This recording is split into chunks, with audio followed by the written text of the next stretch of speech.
bata pa. Grabe no. Bata pa sa taas. Grabe. Grabe, bata pa. Bata pa sa taas. Yung uling. Nakas si Kuya. Hello Kuya. Good morning. Pwede makisakay. Grabe naman. Tao ba to o kalabaw? Grabe, dalawang sakong uling, may karga pa doon, oh. Nasa itaas. Saan kayo galing? Oh, pahinga muna kayo. Grabe yung sakripisyo mga kabayan. Si Kuya may karga-kargang uling. Si Mrs. naman niya ay may karga ding uling, may bit-bit ding bata. Grabe ang sakripisyo nila dito mga kabayan. No? Talagang Bata. o yung bata ha, baka mahulog. Ayan. Umiyak. Oh. So ayan po mga kabayan. Saan kayo galing? Pwede lagyan ng mic lang ha. Oo. Dito kate. Anong pangalan niyo po Kuya? Rex Doya po. Si Rex? Oo. Grabe yung sakripisyo mo Kuya Rex. Ang ginagawa niyo po doon ay pag-uuling. Oo. Bukod doon sa pag-uuling, ano pa? Minsan nagtatanim po kami ng ano. Ay, ibig sabihin nandoon din po yung taniman nyo? Oo. Galing kayo doon, uwi kayo doon sa may kalsada na? Oo po. Oh my gulay. Yung dinaanan natin, doon din po sila dadaan. Ganyan po, puntahan natin dito yung puntahan natin doon pa po sa akin. Mas malayo pa sa inyo. Oo po. Malapit lang po yung pupuntahan dito sa kanila po. Ah, ibig sabihin, dito lang ang pupuntahan namin, sa inyo doon pa. Oo. Malapit. Grabe. Asawa nyo ang kasama nyo. Oo. Natural, asawa niya. Alam nga naman, may nakalambitin kapitbahay. Diba? Kumusta? Nag-almusal na kayo? Nag-amusal po. Anong inalmusal nyo? Anong pagkain? Saging po. Saging, nilagang saging. Oo. Ano pa? Kape. Kape. Oo. O, may baong kaming tinapay. Oh, kuha ka, tinapay. Yung pong bata. Oh, sige, kuha ka din. Marami to. Kuha. Tay, salamat po. Oh, sige, walang problema. Grabe. Oh. Oh. Oh. Bigyan mo. Mm. Tinapay. Oh, sige.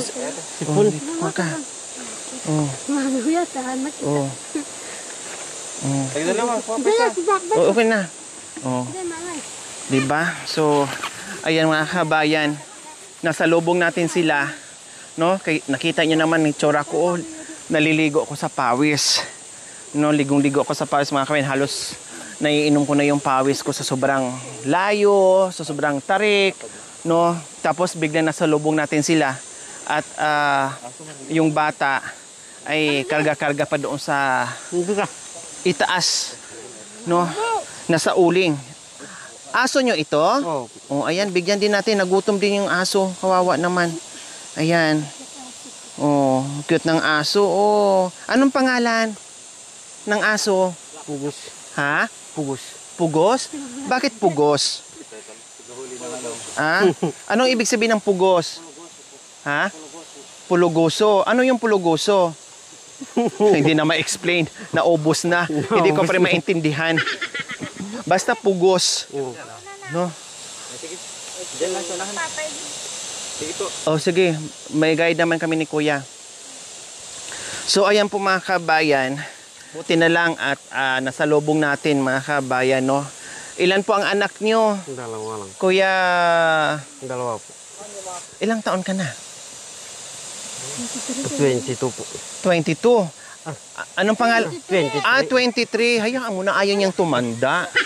Anong pangalan mo? Ha? Judian. Judian Santos. Anong nangyari? Ha? Ilang taon ka na, Judian Santos? 22. Dalawa ang anak nyo. Puro lalaki? Oo. Oh. Alam mo ko? Kumusta naman? Sumasama ka talaga sa mister mo? Alam mo ko? Ha? Hindi ka ba pwedeng maiwan sa bahay? Kawawa naman yung mga bata, napagod. Ha? Pati ikaw napapagod din.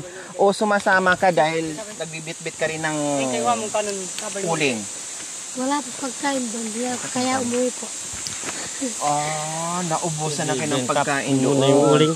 Kaya magbinta mo na pupunta sa bayan para magkapera kayo at may pambili ng pagkain. Kaya nyo, bit mo yung bunso mo tapos plus yung isang sakong uling pa? Ha? Judian, nakayanan mo? Kaya po. Hindi ka natatakot? Ito matawid ng ilang sapa ang tinatawid tapos karga-karga mo yung uling. Si kuya okay lang kasi malakas talaga. Lalaki, malakas talaga. Yun nga lang, nakakatuwa, nakakatakot. Baka yung bata makatulog doon sa ibabaw ng uling kasi dito siya, ito lang yung hinahawakan niya eh. Nakaganyan lang siya oh. Diba? Baka mamaya makatulog siya sa ganda ng lamig ng dinadaanan ba? Pagkain. Ha?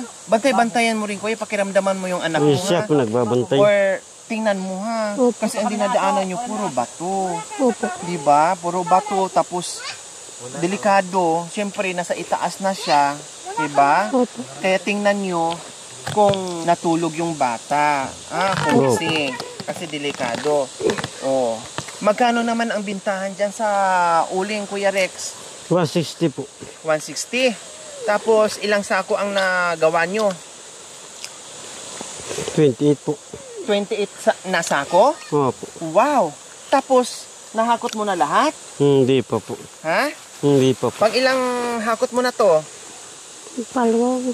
Pandalwa pa lang po. Oh my gulay. Hawakan mo na. Akin po to. Grabe mga kabayan. 28 na sako. Pangalawang beses pa lang nilang punta dito. Tapos, patawarin ang dinadaanan nila. Isang oras, isang way lang. 2 oras bago nila mahakot. Pambantayan. Walang kalabaw. No? Mahirap din ang kalabaw dito dadaan. Or,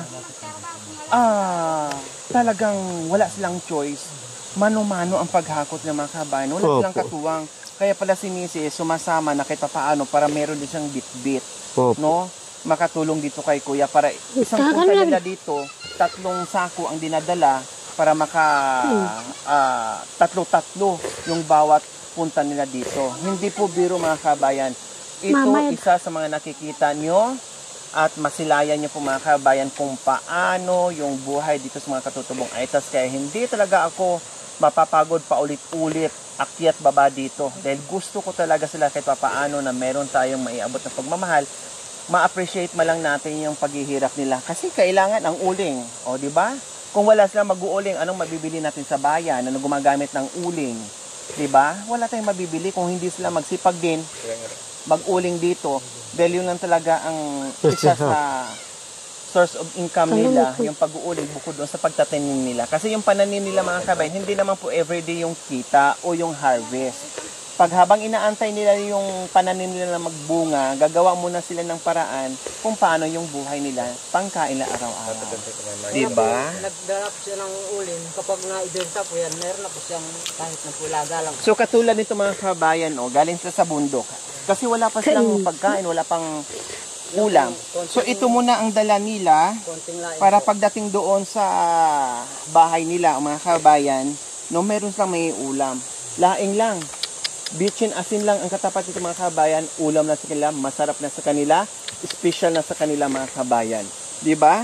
Kasi talagang lagi kong nasaksihan na tulad sa kanila mga kabayan ay napakatyaga sa buhay-buhay dito sa bundukan. Walang angal.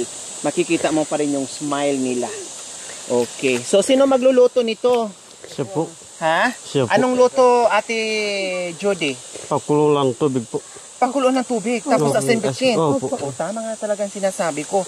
At ayun na, pati yung mga bata, yun na rin pagkain nila. Opo. Pati yung mga bata kumakain ng ganyan. Hindi po kumakain ito. Yung isa lang, yung panganay mo, sabaw lang, parang ganun. Hindi pa po kumakain yung Ay, bata. hindi, dumididi pa itong isa, yung bunso mo.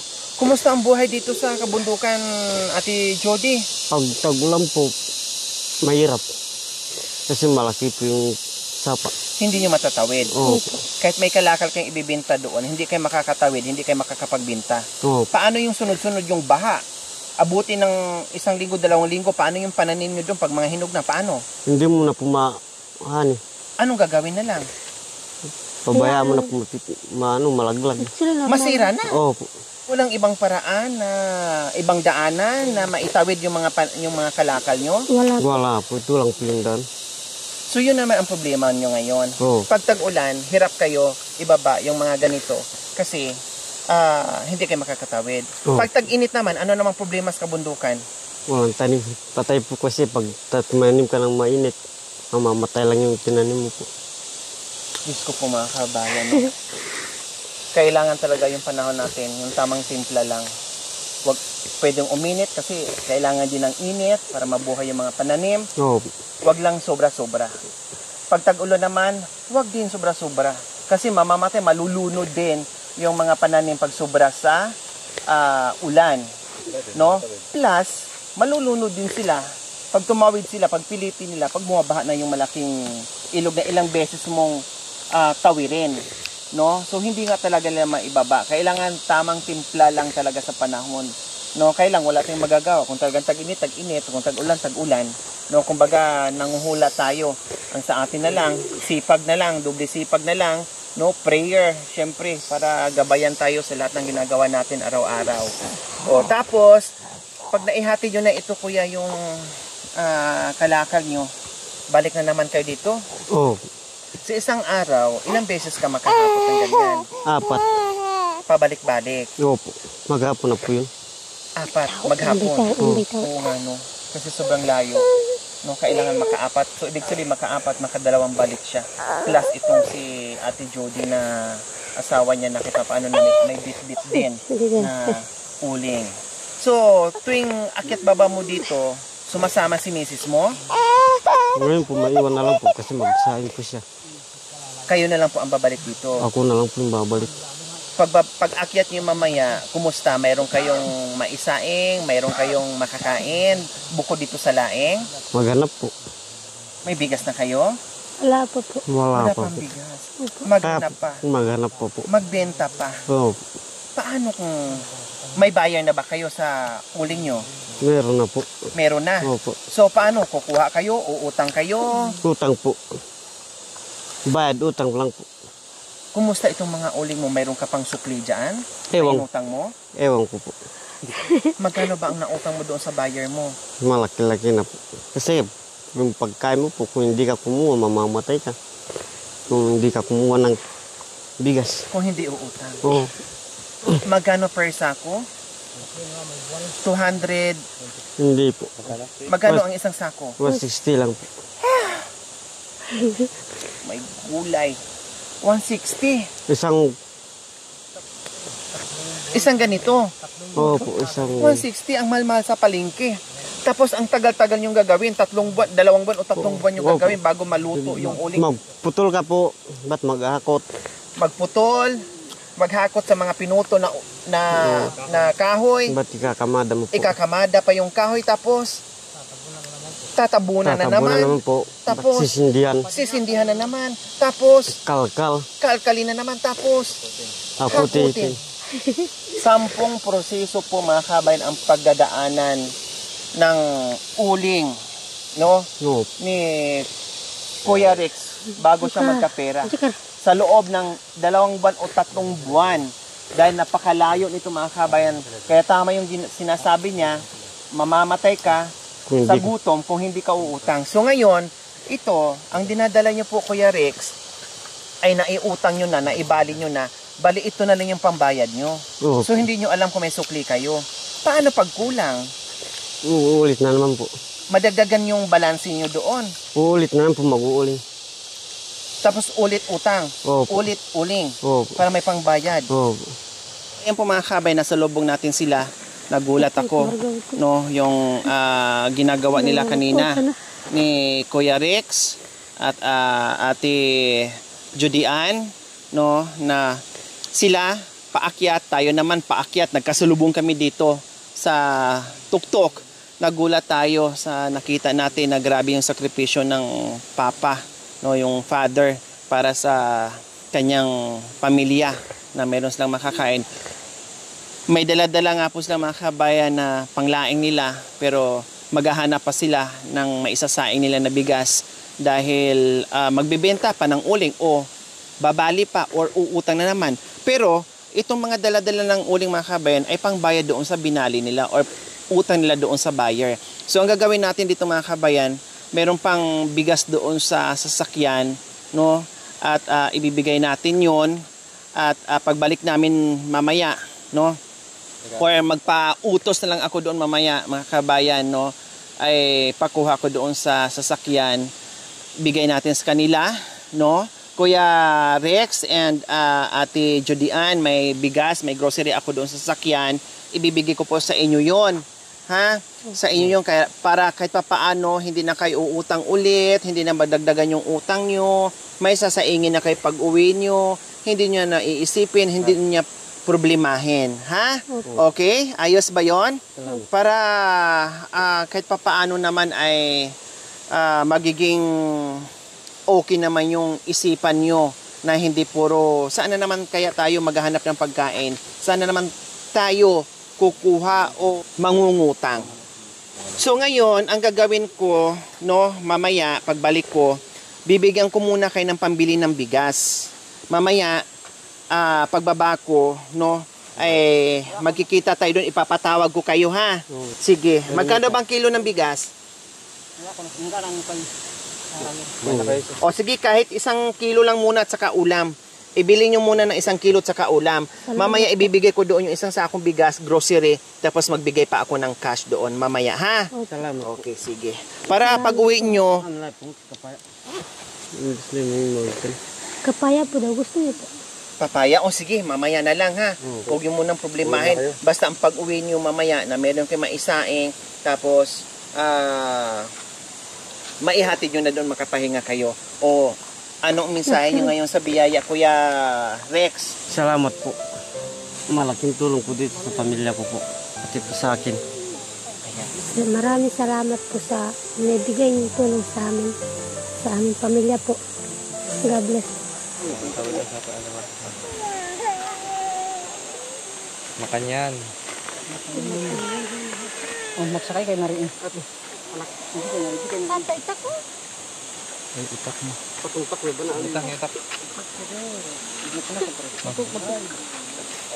So ayan po mga kabayan, no, kasi hindi pa kaya ng bata. Kailangan yan sumakay dyan sa itaas ng uling na karga-karga din ng kanyang tatay, no, kasi hindi pa kaya maglakad. At ito naman si Judian, may karga-karga ding bunsong anak nila, tapos may 1 sakong uling din po mga kabayan. Ganyan po ang sakripisyo ng mag-asawa para sa kanila, mga kabayan. Napakahirap pero kailangan gawin para makabili ng pagkain. Paano diyan? Saan mo ilalagay? Sa ulo. Ayan, so okay na? So ganyan po mga kabayan ang ginagawa nila. Makanyan. Makanyan. Bye-bye. Mamay na lang din ha. O, ingat kayo ha, mamaya na lang doon ha. Okay, sige, ingat kayo, ingat. Yung bata, tinan mo ate. Yung pera baka mahulog. Yung pera, hawak ng bata, baka mahulog. So, ayan po mga kabayan. Umuwi na yung mag-asawa. Mamaya, magkikita kami ulit pagbaba namin. Basta binigyan ko lang muna ng pambili nila ng bigas pag-akyat para merong makain. Mamaya na ulit.